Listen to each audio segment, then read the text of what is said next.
We're good. Taking care of the Webster. Getting him healed. Well, we had a washing put in a couple weeks ago. It's a filter that they put in. Are you Steve? Getting on the human for 4 to 6 weeks after they put it in. The change in the whole. It's all healing up like it's supposed to. Actually, Quincy, there's a doctor down there that does it, and he's done 3 or 4 of them. It's pretty. He's a neurocardiologist. Oh,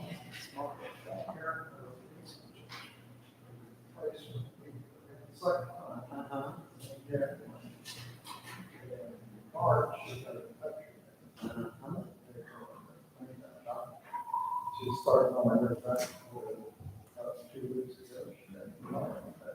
You know, the same thing, Lisa Brickle. She had a knee replacement. Was it her wrong? Was that wrong letting in? What do you want?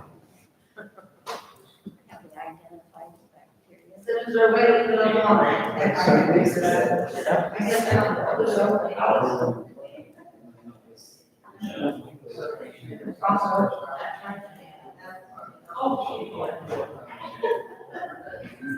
Yes, it does. Maximize.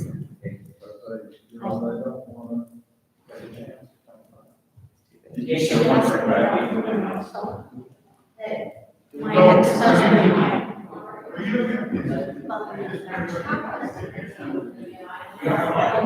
They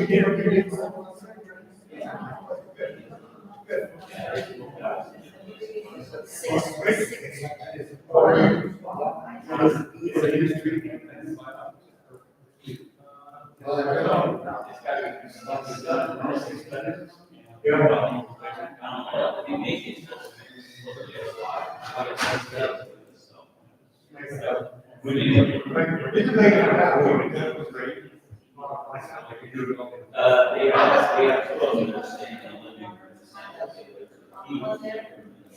we're back.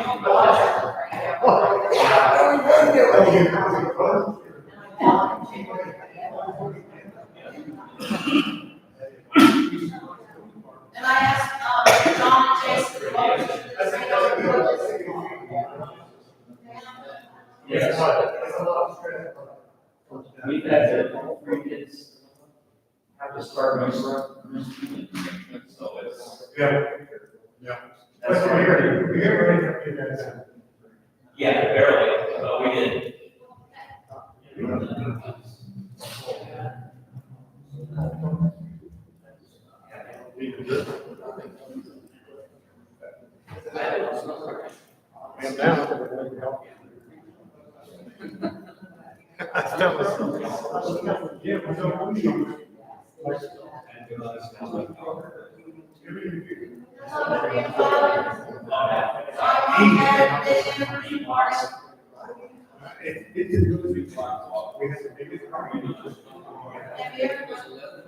It's a good one.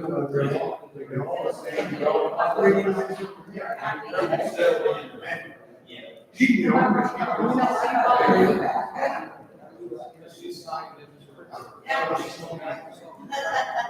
No, because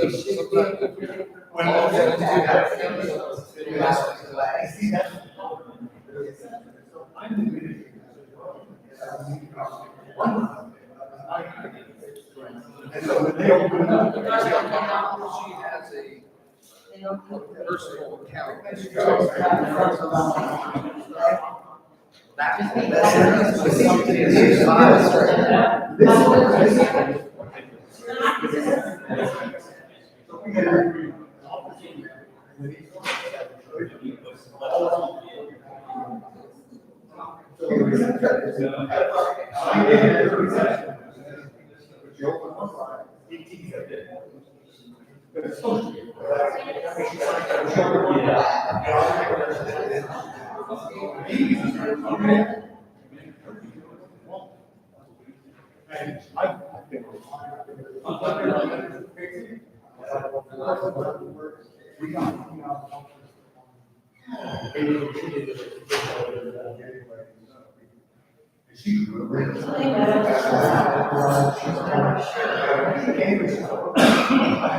Steve, are you shrinking or do they have you in a low chair? Oh, you look like you were shrinking. I'm like, I know you're not that But short. other than that.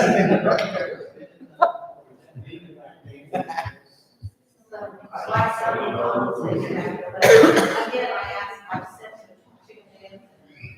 I also asked, some of us are. Yeah. Yeah.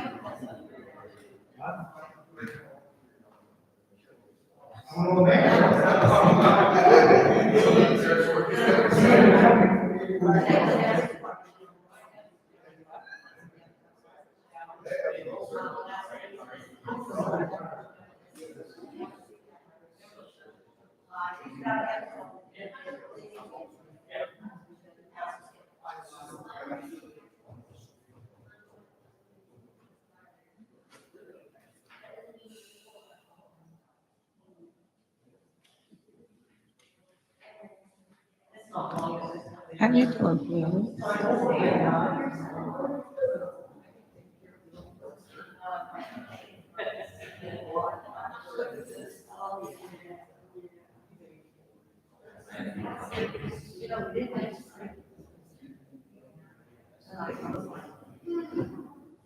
This is part of the weeks. Election.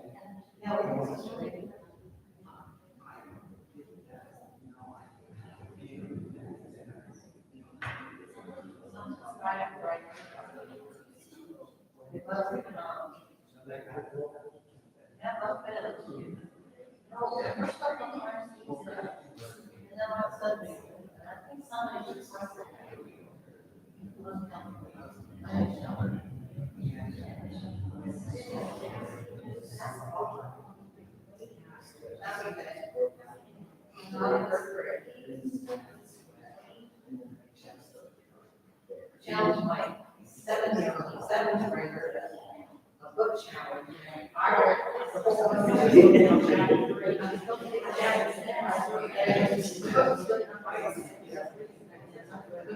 She's not.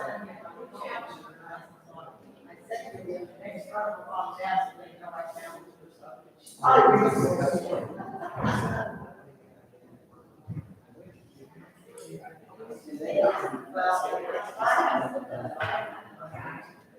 Well, I don't know. I don't know. I come to work, I don't know. He's nowhere. Dog is over.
Oh, that's great. I know you too.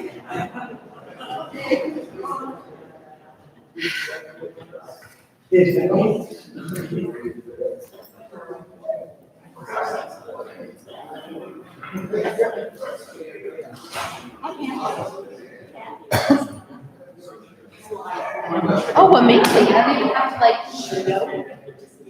it's just have me covered today. Amazing. Thank you.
I'd like to call to order the City Council meeting, August 21st, 2025, 501 Main Street, 5:30 PM. Can we stand for the Pledge of Allegiance? Pledge allegiance to the flag of the United States of America and to the republic for which it stands, one nation, under God, indivisible, with liberty and justice for all. May I have a roll call? Crenshaw, Here. Walker, Here. Mullen, Cackley, Dade, Here. Andrews, Here. Tillman, Here. Bryant, Here. Greenwald, Here. 8 present, 1 absent. Item number 4, Mayor's Correspondence. Tomorrow, Friday, August 22nd, 2025, it's the beginning of the 100 years of the Grand Theater celebration. It starts with a ribbon cutting ceremony at 6 p.m. The doors open at 6:30 p.m. for the silent auction, and the show starts at 7:30 p.m. Tickets are $20. If you haven't drove by and seen the beautiful mural that the Wall Dogs put up on the side of the building, please make sure that you do that. It's on the side. If you drive down Main Street, if you just take a look up towards the Grand Theater on 6th Street, you can see it, or turn the corner and get a better, closer look, but it's beautiful. The Wall Dogs here in Keokuk did it for them. Then Saturday, August 23rd, 2025, is the Keokuk's Farmers Market from 8 to 11 in the Keokuk Mall parking lot. Main Street Incorporated is having a downtown Main Street cleanup from 8 to 10, and Dorothy's already pretty much got us done out here. She was here the other day, and then the city came and power washed and got a lot done there, so we're kind of ahead of time for once. And then item number 3, there's Rockin' on the River in Rand Park Pavilion. Children's events start at 11 a.m. Music from 1 p.m. with the last band starting at 9:30 p.m. They have food trucks and music and fun for all. The Southside Boat Club is having a boat parade on the river at 6 p.m. The doors open at the south side at 5 o'clock p.m. and music by Killer K's from 7 to 10 p.m. Ginger Billy's food truck will be there from 5 to 8. And last but not least, another night of great entertainment, another 100 years at the Grand Theater begins with a night of VIP cabaret at 5:30 p.m. at the Knights of Columbus Columbian Room. The tickets are $50, and that includes the show.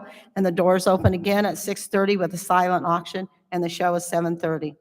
Sunday, August 24th, 2025, again, 100 years of the Grand Theater, and that starts at 2 o'clock on Sunday. You're also invited for a meet and greet for our new city administrator. The city of Keokuk would like to welcome our new city administrator, Mr. James Verno. Please join us for a casual meet and greet to introduce Jim to our community, Wednesday, August 27th from 2025, and it's at 9 a.m. to 11 a.m., and the location is here at City Hall. Come say hello, share your thoughts, and help us give him a warm welcome. Light refreshments will be served. We look forward to seeing you all there.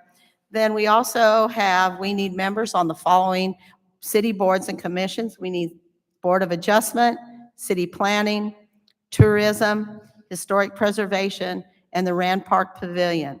And if you have been commenting on social media about how the city is run, now is the time to put your money where your mouth is. It's time to take out papers for city council seats and the mayor's seat. Wards 1, 3, 5, and 7, and at-large 1 are on the ballot, as well as the mayor's seat. Papers can be picked up at City Hall starting Monday, August 25th, 2025, and you must have them turned back in by September 18th, 2025 at 4:30 p.m. Come be a part of Keokuk and its future. And as always, eat, drink, and shop local. Kindness matters. Item number 5 is citizens' request. If you have something that you need to speak about, if you would come to the podium, state your name, your address, take about 3 minutes, and let us know what's going on, and we'll see what happens. Okay, hi, I'm Sherry Samuels. Can you hear me okay? Pull that mic down there, Over this Sherry. way? There we go. Better? Yes. Okay, I'm Sherry Samuels, and I'm here on behalf of Corbin Schrader. She lives on 2467 Garfield Avenue, which is a dead end, 100 yards long. The current speed limit is 25 miles an hour on Garfield Avenue.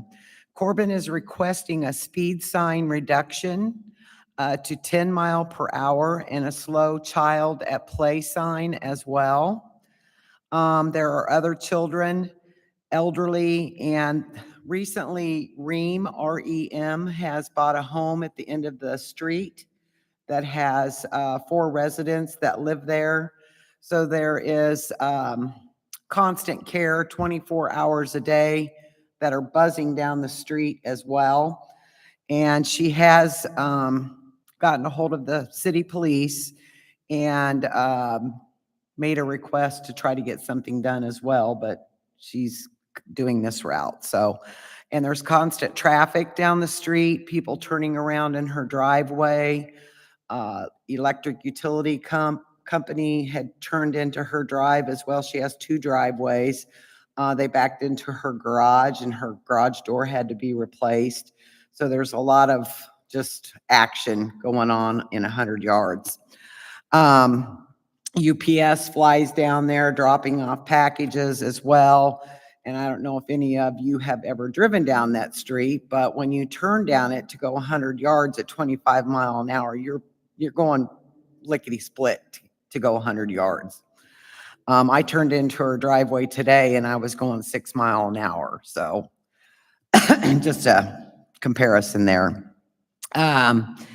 So she would like for Brian to take into consideration her request, and she wanted to tell you thank you for your time and her consideration on this request. And you can get back to Corbin Schrader at 2467 Garfield Avenue with whatever decision that you make. And if she needs to come back, just reach out to her, and I'm sure she'll come back if she's got the time. Otherwise, she'll probably send me. So thank you very much. Thank you. Thanks, Does anybody Sherry. have any questions?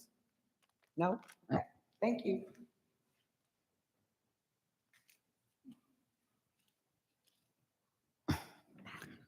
Hi, I'm Dennis Patterson, and I live 608 South 18th Street. The problem I'm having right now is since they redid 18th Street, they lowered the street quite a bit, at least 1.5 feet and maybe more. And when they put my steps in, they're too narrow to go up with somebody with maybe a disability or somebody's older, a little unsteady. They're so narrow. And what I'm requesting is to put in another set of steps that are wider, probably 4 feet, and make it blend in with my current setup, which is they're 2 feet wide or 30 inches wide sidewalks that go up to my back door and then make a curve to my front door. I'd like to have the new steps put in and make that blend in. And if the city engineer or John or whoever wants to come and look at it, involve me in it if they would, and any of their decisions, and let me know what's going on. Thank you. Thank you, Dennis. Any questions? Okay, anybody else? Item number 6, the consent agenda. Minutes of the regular council meeting of August 7th, 2025. Cash receipts of the treasurer's report for July 2025. Resolution approving a liquor license for Myers Courtyard, 629 Blondo Street, Class C retail alcohol license, effective August 27th, 2025. Resolution approving a liquor license for the American Legion Post Keokuk Post 41, 727 Main Street, Class C retail alcohol license effective September 28, 2025. Approve application for a liquor license amendment for the ownership update for the Hy-Vee Incorporated for Hy-Vee Food Store and Hy-Vee Fast and Fresh. Approve a cigarette tobacco license for the Steam Demons Incorporated effective August 13th, 2025 through June 30th, 2026. Special event permit for the Keokuk Culture and Entertainment District / Main Street Keokuk Incorporated, Kilbourne Band Fest, Friday, September 12th, 2025, 6 to 8 p.m. at Kilbourne Park, 1900 Timea Street. Special event permit for Brian Job Rockin' on the River Festival, Saturday, August 23rd, 2025, 10 a.m. to 12 a.m. at the Rand Park Pavilion. Before I read the rest of them, Amy Benson and I have been working with Brian and his associates throughout since we said that we weren't going to let them do it the last time. And they have everything under control. They are not going to have any alcohol. The only reason it has to come here before us is because they chose to close the back street. So they don't need police officers, but they're going to close off the back there where you pull up to take your equipment off. So that's the only reason that it came back on. Otherwise, they wouldn't even have to have a special permit. So, and they worked hard at trying to get it the other way, but the person that they were working with couldn't get it done in time. So, and they seem to be all right, and we parted on good terms. So, I hope they have a great great event. And if you got time to go out, run out and support them. Resignation of Erica Barrett from the Historic Preservation Commission, Board of Adjustment, and Keokuk Economic Development Group, effective immediately. Resignation of Lawrence Barrett from the City Planning Commission and Grand Theater Commission, effective immediately. Resignation of Roger Whitaker from the Rand Park Pavilion Commission, effective August 13th, 2025. Reappointment of Terry Twitchell and Jean Toole to the Building and Housing Advisory Board, term to expire September 19th, 2028. Resignation of Brenda Best and Brent Hagee to the Keokuk reappointment of Brenda Best and Brent Hagee to the Keokuk Housing Authority, term to expire September 5th, 2027. Reappointment of Diane Stanley to the Human Rights Commission, term to expire September 19th, 2028. Reappointment of Dan Logan to the Revolving Loan Fund Committee, term to expire June 1st, 2028. Reappointment of Angela Gates and Mary Cecil to the Historic Preservation Commission, term to expire September 1st, 2028. Reappointment of Mark Schickendance to the Airport Commission, term to expire October 20th, 2031. Appointment of Lisa Salaney to fulfill a term at the City Planning Commission to expire May 14th, 2028. And a motion to pay the bills and transfers in registers number 5489 through 5491. Do I have a motion to approve? I'll move. Second. Any discussion? All those in favor say aye. Aye. All opposed? Motion passes. Item number 7, authorization to pay off the Southeast Iowa Development Center loan.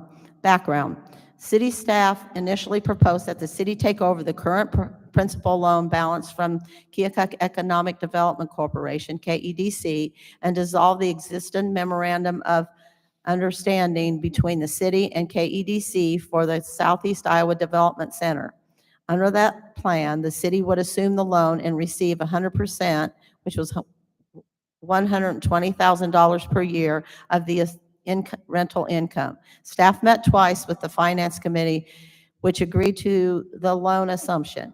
Council officially approved the above proposal on February 20th, 2025. Update: after further consideration, staff recommends that instead of assuming the loan and making monthly payments, the city proceed with paying off the loan in full. This approach would eliminate ongoing interest payments, prevent the city from adding new debt, and avoid the administrative process required to approve and assume the loan. Paying off the loan simplifies the city's financial obligations related to the Southeast Iowa Development Center and mitigates the impacts on the city's long-term debt limit. As of the most recent figures, the payoff amount would be $245,664.10 if paid on August 22nd, 2025, or $246,027.04 if paid on August 31st, 2025. Staff recommends council consider resolution to authorize full payoff of the Southeast Iowa Center loan from KEDC and to dissolve the current MOU between the city and KEDC accordingly. So move. Second. Any more discussion? I have just one question. Would we be taking the money out of the general fund to just pay it off in full? So, we kind of talked about this, Celeste and I, about which fund it made sense to pay it from. Mike, actually Celeste had mentioned paying it out of. And then we'll have to at some point make a transfer. The fund will just be negative. All of the other, and the other SID expenditures have come out of that capital equipment fund, the Fund 303, and just for So we know tracking it, if somebody wants to see how much the SID Center has cost us over time, you'll be able to see the expenditure there. We'll still, in the end, have to fund it out of the general fund. It's a general fund expenditure. Okay, so it'll initially come out of capital and then you'll do a transfer to cover Correct. the deficit out of the general fund anyway. Yes. Okay, thank you. Any more discussion? All those in favor say aye. Aye. All opposed? Motion passes. Item number 8, relocation reimbursement. Administrator's employment agreement provides for reimbursement of eligible relocation expenses after 1 year of employment. In order to support a smooth transition, it is recommended that the council waive the waiting period and authorize immediate reimbursement. Approve waiving the 1 year waiting period and authorize immediate payment of relocation expenses to the city administrator in accordance with the terms of the employment contract. Do I have a motion to approve? So move. Do I have any discussion? I have a question. I understand that there's a certain amount budgeted for that expense, but will there be a submission of the actual costs so we know what the actual payment should be? You do have at your seat the closing statement from the purchase of my house. The way the contract was written, which understandably I didn't read, so I didn't pay attention to the 1 year delay in this contract that was written. I've never seen it before, but that's what it is. It does talk about what are eligible expenses for moving expenses. It includes costs associated with moving truck, packing, et cetera, transportation across the state. It also includes closing costs incurred by us for both the sale of our house and the purchase of the new facility. What I did in terms of providing backup was to provide the closing statement from our house purchase. If you'll notice in the column of, I think it's on page 2 on that, it has the sellers and buyer. I can't remember which page it is. It has the buyer's costs and the seller's costs associated with it. Our costs on there as a purchaser has the agent fees on there that I was responsible for is like $11,000. It's over the amount of what the $4,000 reimbursement was. I did not collect any other receipts for the other expenditures. I mean, I have them, I just didn't submit them because this one was already over what the reimbursement amount was. And you'll see that I paid that by cashier's check. I think that was included in this. Right. What I see here is we agreed to pay up to $4,000 and you're your one statement, you're almost 3 times that. Yes. Just in your, and that is one of the, any of them that exist between selling yours or purchasing another one. So this would fall in that, is what we've already got written down. So Yeah. I don't see any problem with it at all. Yeah, and my agent for selling the house was probably 20,000. So I think I was a little over the 4, but regardless. So it's not a question of the dollar amount, it's a question of the timing. So the contract we had with a 1-year window, which we can all say we might have had a rocky experience before Jim was here. So I think it's understandable that we had that in there. So that's what this request is about the waiting the year or waiving the year. And also, just so everybody knows, I did reach out to Lynch Dallas, to Pat O'Connell, to discuss whether it had to be amended or that type of, or the things had to be put back before the council. And he said as long as it was a motion, it didn't have to be amended, and it didn't need a resolution.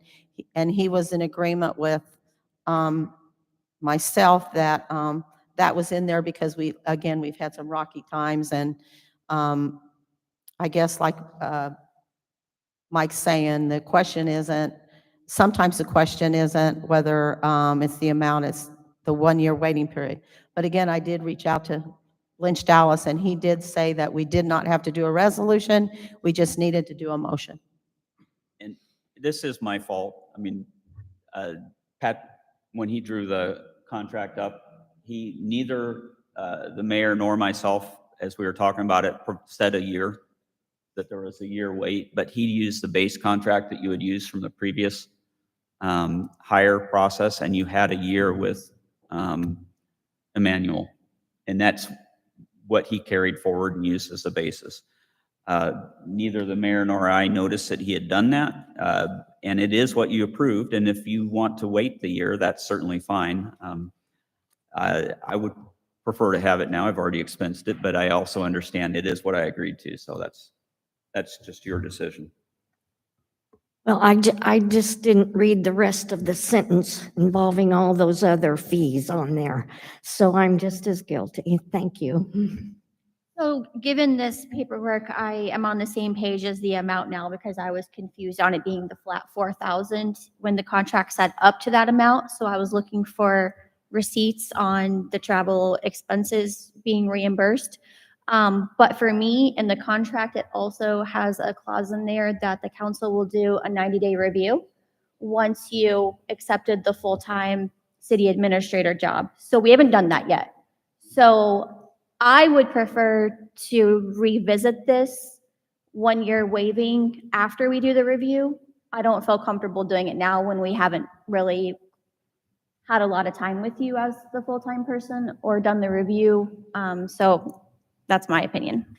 When will we be at that 90-day, and do we have that review scheduled? We haven't talked about it yet. I had Shannon look at it today, and it will be October 3rd. October 3rd. Or on and around October 3rd would actually be the timing. I know when we were putting this contract together, there was a mention of a previous city administrator before my time who I think his name was Otis, and he moved here very quickly, and he left, if correct me, in a couple of weeks or a few months. So we've had 1 or 2 situations that there's a reason for that clause in here, I guess, for 1 year.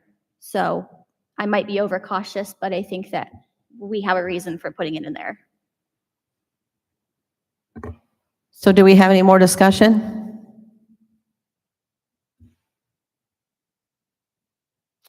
All those in, So Carissa, do you want to make a motion to amend the motion or the 90-day review period, or how do you want to go about that? Sure, I'll make a motion to table this until after we have the 90-day review of the city administrator, and then we revisit it. okay, so the motion on the table is to review this after the 90-day evaluation. Do I have a first or a second? I say she You made the can't. motion, so she made the motion. I'll second that. You're the first. Do I have a second? I'll second that. Any more discussion? All those in favor say aye. Aye. All opposed? Nay. We need a roll call. Crenshaw, Just to be clear, we're voting on my motion, table. right? Your motion, Okay, the table. aye. Walker, Nay. Cackley, Nay. Dade, Andrews, Tillman, Aye. Bryant, Nay. Greenwald. Aye. What is it? It failed, so now we're back to the actual motion that was on the table in the beginning, and do I have a first and second on that? Yeah, you have that. We have that already, so any more discussion? All those in favor say aye. Aye. All opposed? Motion passes. Item number 9, we have an update on the brownfield grant process for the LCAM site. Come on and join us. Hi, everybody. Emily Smart. I've been here before, familiar faces, at least for me. Thanks for having my slideshow up here. I don't even have to do anything. Appreciate it. Usually Southeast Iowa Regional Planning is with me, but they had conflicts today. So I'm just going to give you an update on where we are with the projects. I see we're missing a check. Where's the third check? For the, for the southern portion. Have they not been here yet? I was kind of wondering that this morning when we were on the radio talking about this. Can you guys hear me? Is this okay? Should this be closer? Okay. So I'm not going to give you the 101 again. We've done that before. I'm just going to give you an update on where we are on the site, basically at this point. So next slide, please. Okay, this is the same slide as before, but here's the property. As you all know, Carbide Lane on the northeast side of town. Quick update on where we are in the land recycling program, where the 3 areas are as far as the brownfields grants, next steps, and then any questions y'all have. Next slide, please. Old photo, pretty. I just like it. Next slide. That's all we need for that one. So area 1 there at the top is the cleanest of the 3 areas, the subject of your first grant over here. Area 2, central site operations there in pink, is the subject of this almost $4.5 million grant here. And then you've got the south end kind of U-shaped parcel that was created. This is hitting the thing, so I'm going to shift it around there. For the southern and sides that kind of wrap around central operations that was awarded this past funding cycle. So this is a lot of EPA brownfield cleanup money, and we're really excited to get this site cleaned up. Next. I did have a question on that. Yeah, Jim. As you're doing that, are we doing demos on those buildings as part of this process? We're demolishing everything except for the large building on the very southern extent of the property. And the reason we can do that is because there's contamination under those buildings. Otherwise, the EPA grant would not pay for that activity. Next slide, please. Okay. So when we last spoke, the first 2 areas were slotted to be enrolled in the land recycling program. That process is now complete. They are enrolled, and 2 very large reports that document the entirety of the assessment activities, all the soil and groundwater sampling, all of the vapor sampling that has happened on the site since, gosh, the early 2000s has been assembled and synthesized into singular reports for those areas and sent to the DNR for their review, which they're currently looking at and reviewing. The second report that is done for each of those 2 parcels, we haven't done anything on the U-shaped one yet because that one's a brand new award, is a risk evaluation, risk assessment report, RERA, which takes those concentrations that were determined in soil, groundwater, and vapor through all of that assessment and sampling work, and runs them through a risk calculation that says, okay, it's okay for you to do construction activities on this site. You're not at increased risk for impacts to your health, or it's not okay without taking precautions. You are at risk for impacts to your health unless you take precautions. So given all the information and understanding what those risks are to construction workers, folks who might work on the site, and we also run it for site resident, even though that's not the intended reuse of the site, just as it's a matter of protocol. It's what the DNR likes to see. ESCene Environmental Group, which is who I work for, will now start to work on the bid specifications for the actual cleanup of the property and what that looks like, and to plan that work so that it's safe for everybody who's going to go out there and do that. So Area 1, the grant goes from 2023 to 2027. Area 2 goes from 2024 to 2028, and then Area 3 is the following 4 years. Areas 1 and 2 are essentially operating on parallel paths right now, and we hope to complete asbestos abatement, building demolition, soil cleanup at the same time to really take care of, mobilization, cost efficiencies, and so forth. Any questions so far? I see some nodding and some raised eyebrows.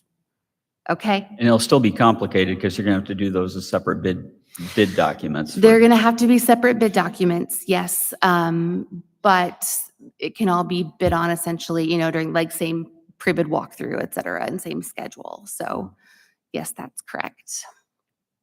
Okay, next. Okay, so this is a little snapshot of what some of that risk calculation looks like for figuring out if a site is safe to use.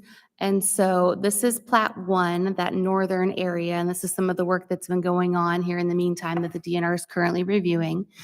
And so anything that's red is not good.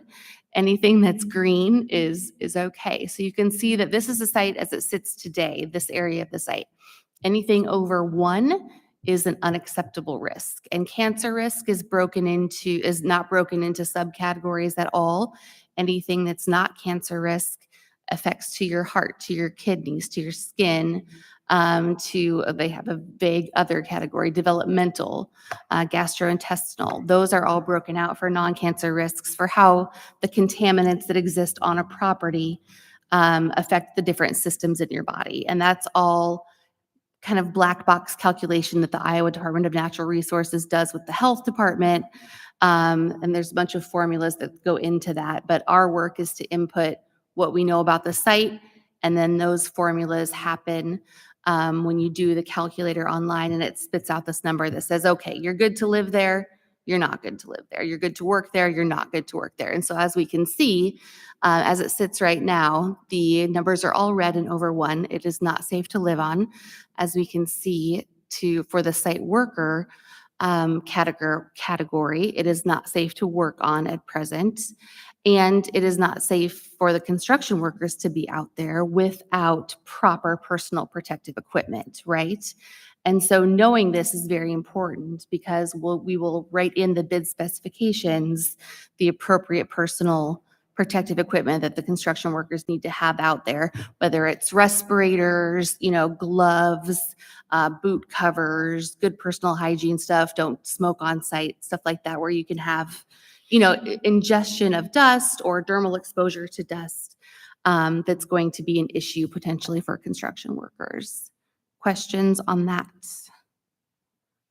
One thing we typically do as well is we ask on a site like this that the firms that are going to bid on it, especially because it's not safe for construction workers, are HAZWOPER trained, which is a real employee safety thing within OSHA on contaminated sites. And so we want folks that are HAZWOPER trained, and we ask that they submit a pretty robust health and safety plan for their own employees so that we know not only do they take what we are telling them is going to be safe, but they have their own internal procedures and robust health and safety program.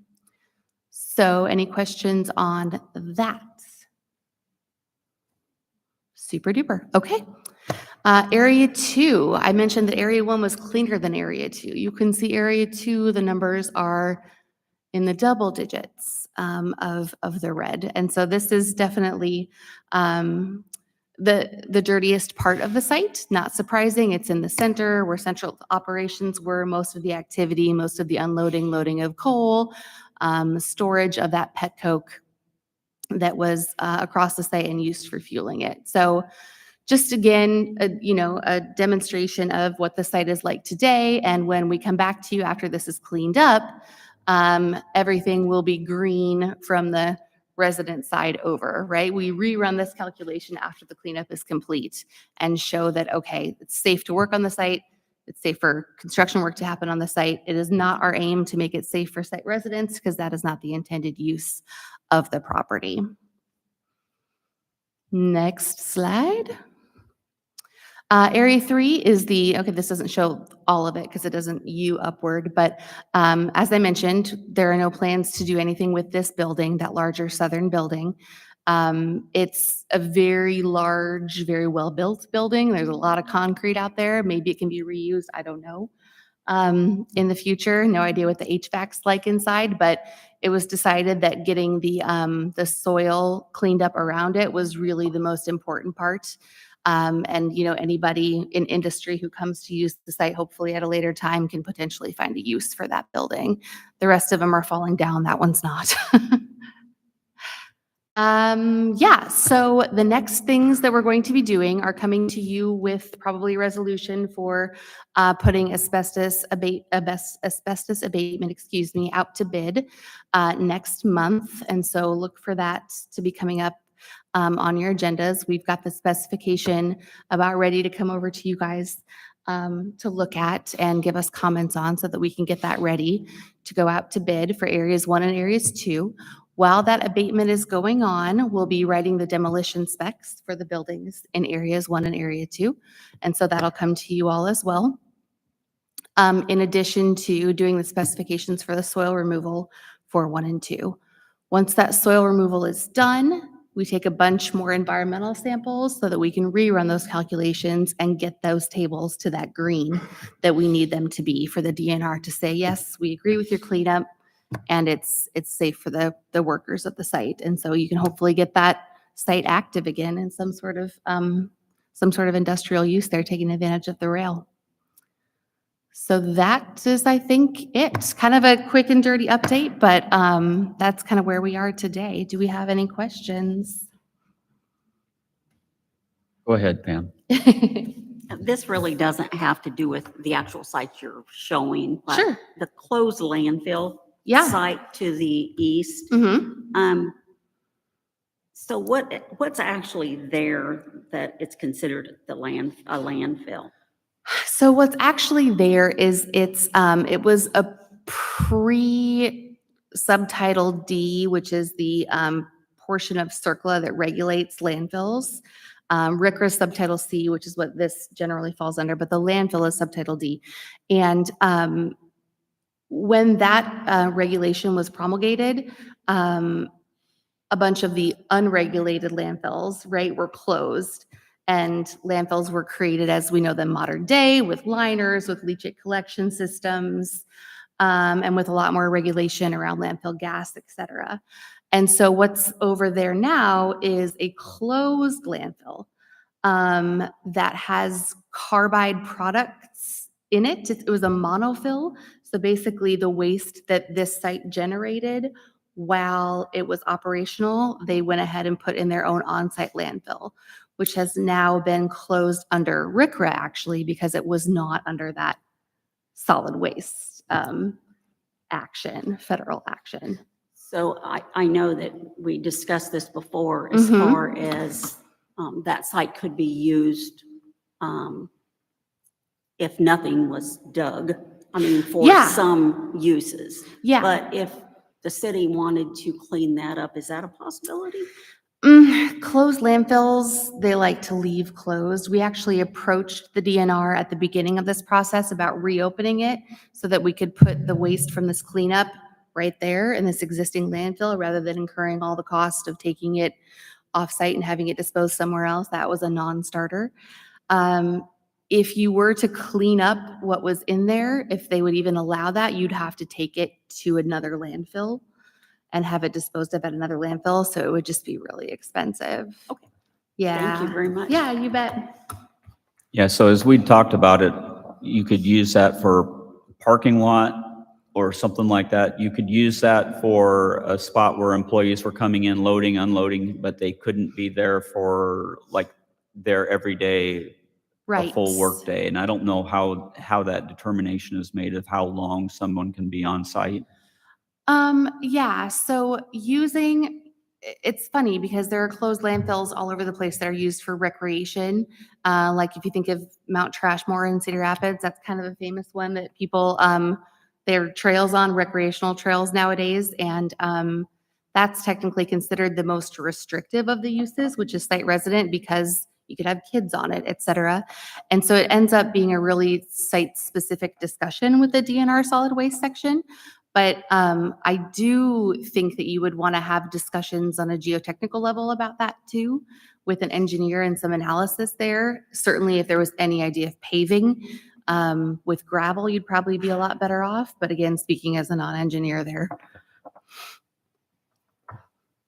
So, and the other property to, I guess, the west, The woods. wooded area, that is not restricted, correct? The Or is woods it? are not restricted, no. Okay. Mm-mm. You could pretty much do what you want over there. Thank you. Yeah, yeah. I can't recall that I asked a question when you were here before. You did, and it was great. Well, You're a science teacher, right? yeah. Yeah, I remember. Yeah. One of my concerns is about the soil that is to be removed. Uh-huh. Is there going to be a designated EPA site that soil is hauled to and not to local farms or anything like that? Yes, absolutely. That all goes to an approved facility based on the levels of contamination in it. Very likely it will end up at the Scott County landfill. We have not pursued that permission yet. What was that? The Scott County landfill is probably where it will end up. We have not pursued that permission yet, but that's part of our next process is getting that figured out. But every truckload is tracked, tonnage is tracked, waste manifests are provided and included in the final reporting so that we know where the soil went and that it was appropriately disposed of. Okay. Will those trucks be washed out before returning back on the highway? The trucks are covered so that nothing is flying out of them. There's a stormwater pollution prevention plan that is in place during this work because it's larger than 1 acre of disturbance. And if it's muddy, say, the trucks have to go through a truck wash and make sure that they're wheel wash and make sure that they're not tracking out a bunch of contaminated soil on the roadway. On the flip end at the landfill, I assume they do something similar. I hadn't thought about that nor had that come up, but certainly I can look into that and be thinking about that as well. And is there any way to get a copy, whether it's sent through email, of this presentation? Oh, sure. With Yeah. those numbers, et cetera? Absolutely. Yeah. The city has it, so it should be. I request it. Yeah, we can forward on the PowerPoint presentation to the council as a whole. Thank you. And actually, the larger reports are available on the DNR's website as well. Those are tiny snippets from a very large report. And so I can send you guys, Jim and Pam and everybody, the link to that so that that's available for you to look Great. at as well. Thank you. Yeah. You've already done some work with, at least started with getting some of the barrels taken out? Yeah, so there are a few, good question. There are a few, it's only 8 or so barrels that have anything in them, which is much better news than we anticipated. There's some 55-gallon drums out there that have been out there forever. And there is a specialized hazardous waste, not that it is hazardous, but they can deal with all sorts of waste. Contractor who is going to be going out there and sampling them and getting them disposed of at whatever appropriate facility for what the contents are. It's mostly, I think, oil and similar. Yeah, it's Clean Harbors, I think is the Clean name of the Harbors company. is the contractor. Yeah.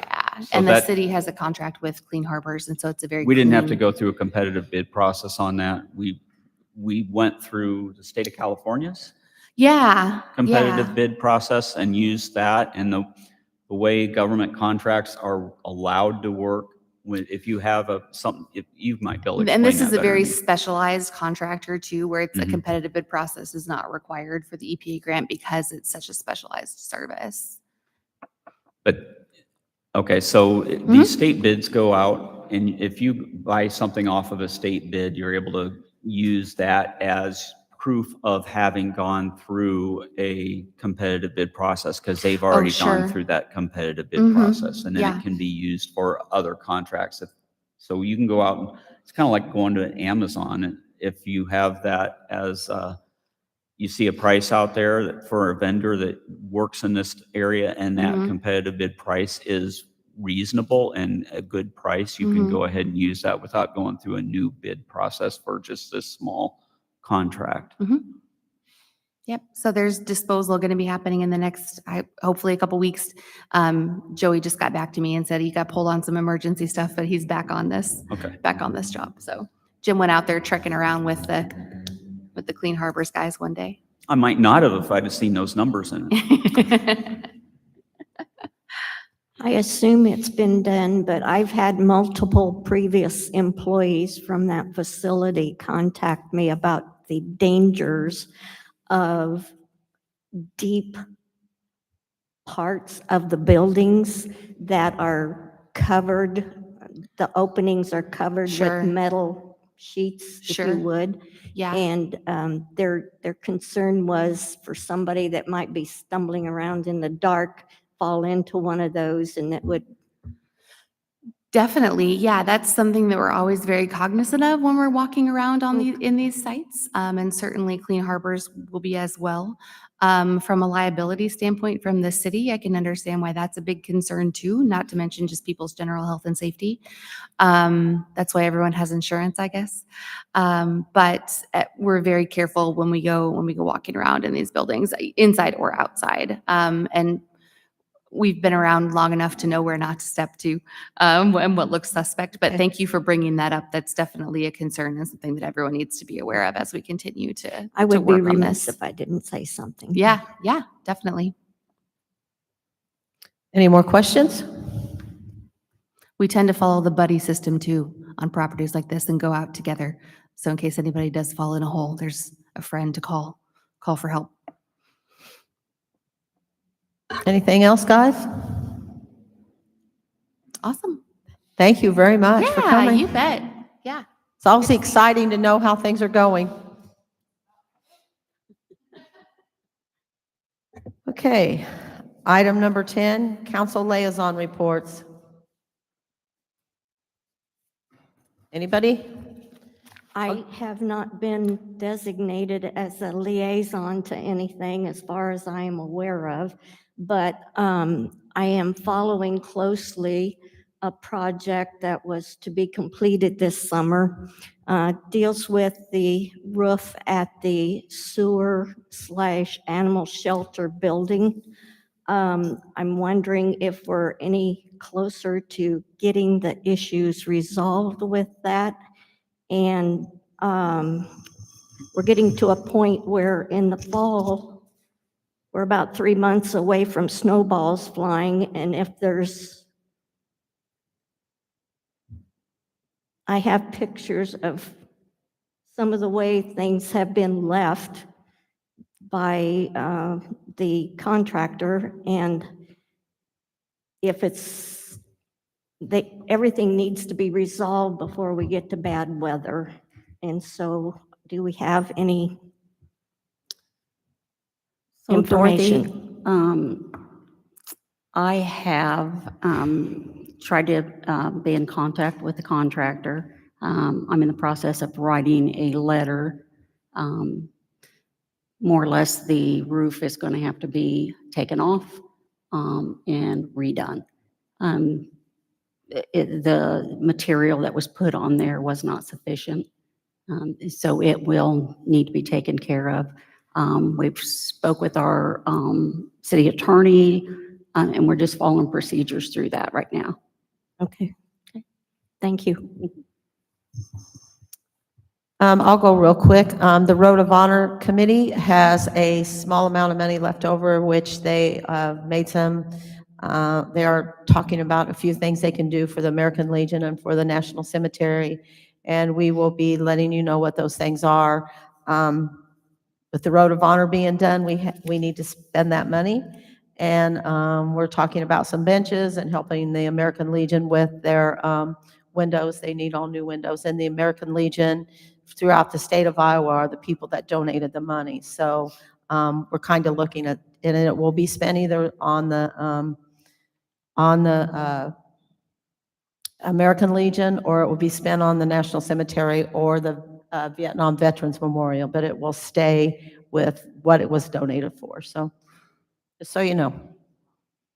Anybody else? Item number 11, staff reports.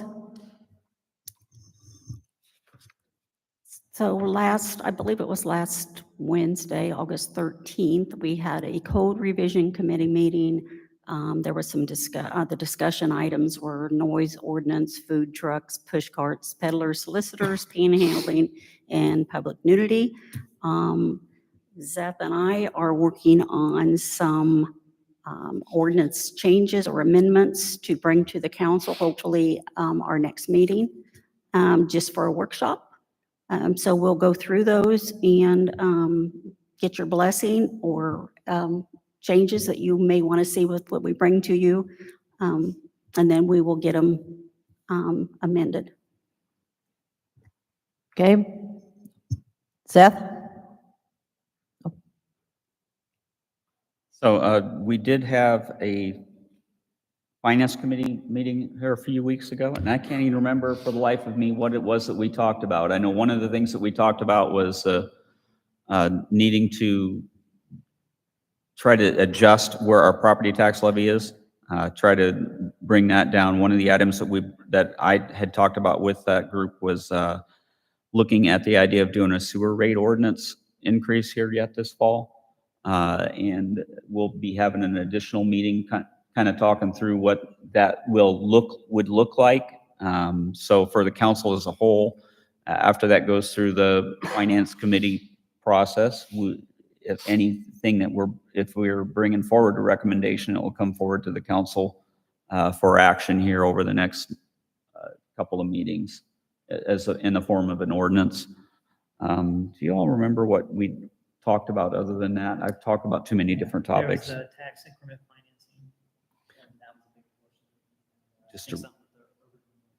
Yep, so we did talk about, reviewed the TIF financing. We set the date for the public hearing on that here for the next council meeting. The September 3rd council meeting. And held a consultation with other taxing entities last week. The county did come to that meeting. The school district nor the community college did attend, but we did update the county at least as to what was the council is looking at with the TIF amendment. That's kind of it in a nutshell. Other things that have been going on, I think we finally are going to have HUD reimbursement. That grant, we should receive the $960,000 here in the next week. So they have finally approved everything, and I am relieved. So that's it. Okay. Item number 12, new business. I have one. I had a individual approach me, and just something we can put on a future agenda, but they were wanting to potentially look into parking only one side of the street, right there in front of the library, rather than allowing both sides of the street, and also to do that on a lot of our one-way streets. Their concern was if anything larger than a car drives through there, and you've got, especially if you get somebody that parks a little ways away from the curb, and then somebody parks the exact same way across from them, it's tight to go through. Even my truck, if it's set up that way, the mirrors are pretty close. And so they just asked that we would look at that and potentially look into potentially changing some of the parking structure, especially the library and, like I said, some of the one-way streets. So. I also like to commend the street department on the chip and seal. I forgot that. Getting really good feedback, really good positive vibes from that. And then the guys who are out there mowing, I know it's tough to keep up, but they're doing also a good job with that. I'm sorry, I had meant to bring that up. They did get at least 7 different blocks that I know of. 5 on the one street just to the you call that northeast of the library. And then 2 over by the former hospital that I know of where they were able to get the chip seal done this year.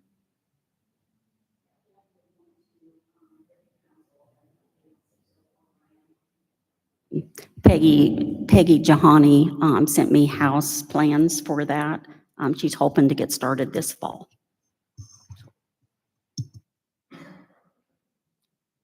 Anybody else? Are you gonna send us a picture or any information on what they look like? Okay, thanks. Okay, with all that being said, I need a motion to adjourn. All those in favor say aye. Aye. All opposed? Let's go home. Well, actually, some of us.